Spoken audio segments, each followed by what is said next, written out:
Hi అండి, 1111 టారోకి please అండి subscribe చేయండి, లైక్ ఇవ్వండి, షేర్ చేయండి. నన్ను సపోర్ట్ చేస్తున్నందుకు చాలా చాలా థ్యాంక్స్ అండి. మీ పార్ట్నర్ ప్రజెంట్ ఎలాంటి సిచ్యువేషన్లో ఉన్నారు చూద్దాము.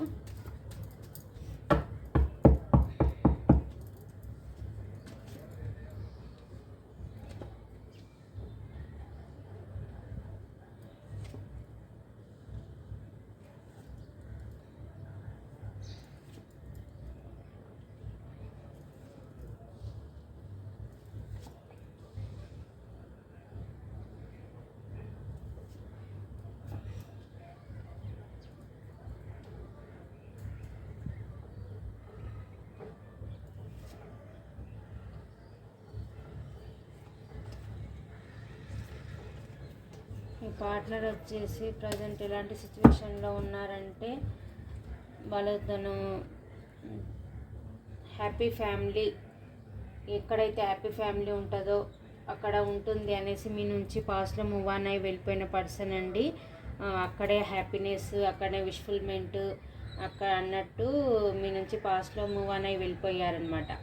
మిమ్మల్ని హార్ట్ బ్రేక్ సిచ్యువేషన్లో వదిలేసి థర్డ్ పార్టీ సిచ్యువేషన్ని సెలెక్ట్ చేసుకొని అక్కడే తన లైఫ్ బాగుంటుంది అని చెప్పి మీ నుంచి మూవ్ ఆన్ అయి వెళ్ళిపోయిన పర్సన్ అండి. ఈ పర్సన్ వచ్చేసి అక్కడ విష్ఫుల్మెంట్ బాగుంటుంది అనుకొని వెళ్ళిపోయారు. ఇప్పుడు థర్డ్ పార్టీ అక్కడ ఫ్యామిలీ చూపిస్తుంది. మీ ఎవరో తనని హార్ట్ బ్రేక్ సిచ్యువేషన్లో తనని మనీ పరంగా కూడా ఎవరో చీటింగ్ చేశారండి. చాలా బాధపడుతున్నారు. మనీ ప్రాబ్లమ్స్ ఉన్నాయి మీ పార్ట్నర్కి. ఏదైతే తన హ్యాపీనెస్ అక్కడ బాగుంటుంది అని ఎక్కడైతే వెళ్ళిపోయారో అక్కడ చాలా నిద్రలేని రాత్రులు గడుపుతున్నారు. ముఖం చూపించుకోకుండా బాధపడుతున్నారు.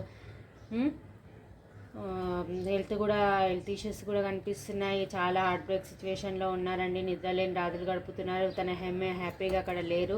తన లైఫ్లో అన్నీ ఉన్నా కానీ లోన్లీగా ఫీల్ అవుతున్నారు. ఈ పర్సన్ వచ్చేసి మంచి పొజిషన్లో ఉన్న పర్సన్ అండి. ఈ పర్సన్ వచ్చేసి మంచి జాబ్ పరంగా అన్ని విధాలుగా మంచిగా ఉన్న పర్సన్. ఈ పర్సన్ వచ్చేసి తను హార్ట్ బ్రేక్ అన్నీ ఉన్నాయి తన లైఫ్లో, కానీ లోన్లీగా ఉన్నారనమాట. తనకి జస్టిస్ కావాలని కోరుకుంటున్నారు మీ పార్ట్నర్ వచ్చేసి. ఇక్కడ బాగాలేరు.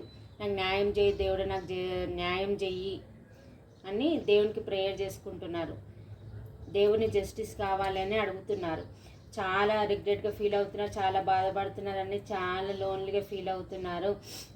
తను ఎక్కడైతే ఉన్నారో అక్కడ చాలా గొడవలు కూడా జరుగుతున్నాయండి. గొడవలన్నా జరుగుతుండొచ్చు, తన మైండ్లో అన్నా డిస్టర్బెన్స్ అన్నా ఉండొచ్చు. ఎమోషనల్గా చాలా ఓవర్ బర్డెన్గా ఫీల్ అవుతున్నారు. అసలు ఎమోషనల్గా ఏం బాగాలేరండి మీ పార్ట్నర్. అంత నెగిటివ్ కార్డ్సే వచ్చేస్తాయి. ప్రజెంట్ ఎక్కడున్నారు అక్కడ అంత నెగిటివ్ కార్డ్సే వచ్చేస్తాయి. ఎంత బాధలు ఉన్నా, ఎంత కష్టం ఎన్ని ఉన్నా కానీ తను ఎమోషనల్గా బ్యాలెన్స్ చేసుకుంటున్నారు. ఎమోషనల్గా బ్యాలెన్స్ చేసుకొని విక్టరీ కావాలి అని అనుకుంటున్నారు. కానీ తన లైఫ్లో థర్డ్ పార్టీ సిచ్యువేషన్ కనిపిస్తుందండి. థర్డ్ పార్టీతో అక్కడ రొమాంటిక్ థర్డ్ పార్టీ అన్నా ఉండొచ్చు, మదర్ అన్నా ఉండొచ్చు, ఎవరన్నా ఉండొచ్చు అండి. అక్కడ అది ఏం బాగాలేరండి. మీ పార్ట్నర్స్ వచ్చేసి చాలా రిగ్రెట్గా ఫీల్ అవుతున్నారు, చాలా బాధపడుతున్నారు. ఒంటరిగా ఉండి లోన్లీగా ఫీల్ అవుతున్నారు. మీకు చేసిన అన్యాయానికి తలుచుకొని బాధపడుతున్నారు. మీకు ఏ అన్యాయం అయితే చేసిపోయారో అదే అన్యాయం వాళ్ళు అక్కడ ఎదుర్కొంటున్నారు. ఫైనాన్షియల్గా బాగాలేరు, మెంటల్గా బాగాలేదు, ఎమోషనల్గా బాగాలేరు, హెల్త్ ఇష్యూస్ ఉన్నాయి.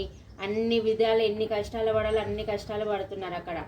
మళ్ళీ గొడవలు అవుతున్నాయి. ప్రజెంట్ ఎక్కడైతే ఉన్నారో అక్కడ మనీపరంగా గొడవలే, లోన్లీగా, హెల్త్ ఇష్యూస్ అన్ని విధాలుగా కూడా తను ఏం బాగలేరండి. మీ పార్ట్నర్స్ వచ్చేసి ప్రజెంట్ ఇలాంటి సిచ్యువేషన్లో ఉన్నారండి. మీ పార్ట్నర్స్ మీ దగ్గరికి రావాలనుకుంటున్నారు. అదండి.